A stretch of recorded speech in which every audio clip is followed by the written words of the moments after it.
시청자 여러분 안녕하십니까? 사천시정뉴스 김세진입니다. 새로운 시작, 행복도시 사천, 사천시의 2022년 7월 후기 주요 소식을 전해드리겠습니다.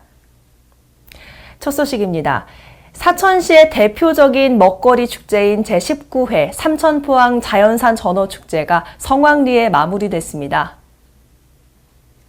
7월 21일부터 24일까지 4일간 역대 최대 인원인 21만 명의 인파가 다녀가는 등 명불허전 사천 햇전어의 명성을 재확인했습니다. 이번 축제는 전어 먹거리 장터를 비롯해 풍물장터, 관람객 이벤트, 시식회, 길놀이와 농악대 공연 등으로 시민과 관광객들에게 즐거움을 선사했습니다. 장재영 추진위원장은 안전사고 없이 축제가 성공적으로 잘 마무리돼 시민과 관광객들께 감사드린다며 부족하고 미흡한 점을 개선해 내년엔 더 발전된 모습으로 찾아뵙겠다고 말했습니다. 사천시는 지난 22일 대학생 여름 아르바이트 참가자를 대상으로 안전보건교육을 실시했습니다. 이번 교육은 참여자의 안전사고를 예방하고 안전의식을 고취하기 위해 시행됐는데요. 이날 교육은 작업장 사고를 예방하기 위해 사천시에서 채용한 산업안전, 보건안전 전문가 2명이 신규 입사자 안내 가이드, 산업안전보건법 등 안전관리 전반에 관해 유형별 사례 중심으로 진행했습니다. 사천시는 요즘 폭염에 따른 사고가 발생하고 있으니 학생들의 작업 안전을 최우선으로 할 것이라며 정기적인 안전교육을 시행해 참여자 모두 안전하고 행복한 일터 만들기에 최선을 다하겠다고 말했습니다. 사천시는 7월 26일 시청 대강당에서 14개 읍면동 주민자치회가 참여한 사천시 주민자치회 출범식을 개최했습니다. 이날 출범식에는 박동식 사천시장, 윤형근 사천시의회 의장과 시의원, 경상남도 주민자치회 임원 및 위원 등이 참석했습니다. 사천시는 2021년 4월 사천읍과 버령동 주민자치회 전환 이후 지난 7월 1일 12개 면동이 전환돼 사천시 전 읍면동이 주민자치회로 전환됐습니다.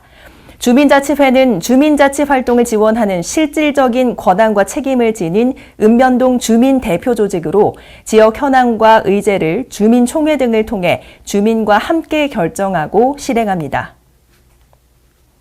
사천시가 점심시간 주정차 단속 유예시간 확대 운영을 8월 10일부터 실시합니다.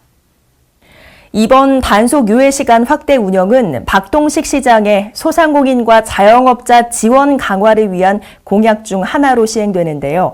시는 관내 전역에 대한 점심시간 주정차 단속 유예시간을 기존 2시간에서 3시간으로 1시간 늘려 확대 운영할 예정입니다. 유예시간은 오전 11시부터 오후 2시까지입니다. 하지만 5대 불법 주정차 구역인 횡단보도, 교차로 모퉁이, 버스 정류소, 소화전 주변 어린이 보호구역은 안전신문고 신고 대상으로 유예 없이 단속을 유지합니다. 사천시가 본격적인 피서철을 앞두고 물놀이 안전사고 예방과 코로나19 기본 방역수칙 홍보 캠페인을 실시했습니다. 이날 캠페인 행사에는 박동식 사천시장을 비롯해 재난안전과, 산안면, 시민안전봉사대, 주부 민방위대 등 40여 명이 참여한 가운데 코로나19 방역수칙 홍보와 함께 물놀이 안전사고 예방과 폭염 대비 건강수칙을 담은 홍보물과 리플릿 등을 배부했습니다.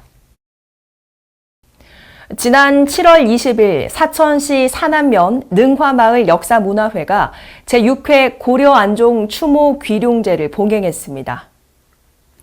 능화봉 산하추모재단에서 안종 품은 능화봉, 천년의 숨결을 잇따란 주제로 진행한 이번 제례는 박동식 사천시장이 초헌관을 맡아 고려시대 의미를 살려 봉행했습니다. 능화마을 역사문화회 관계자는 사천시를 고려왕의 고향으로 단초를 마련한 고려 8대 임금 현종의 아버지 안종이 안장됐던 역사적 사실을 재조명함으로써 주민의 자긍심을 고취하고 사천시의 번영과 역사적 정체성을 제고하고자 귀룡제를 봉행하고 있다고 밝혔습니다. 사천시는 7월 28일 시청 대강당에서 제24대 홍민희 부시장 퇴임식을 개최했습니다. 이날 퇴임식에는 박동식 사천시장을 비롯해 가족, 국소장, 과장, 직원 등이 참석해 명예로운 퇴임을 축하하고 새 출발을 응원했습니다. 박동식 시장은 시장 거리라는 초유의 사태 속에서도 빈틈없는 코로나19 방역과 항공우주산업 중심 도시, 해양관광 거점 도시 기틀을 마련하는 등 사천의 미래를 현실화하는 데 크게 기여한 홍민희 부시장 공로에 감사를 표했습니다. 이상으로 사천시의 2022년 7월 후기 주요 소식을 전해드렸습니다. 시청해주신 여러분 고맙습니다.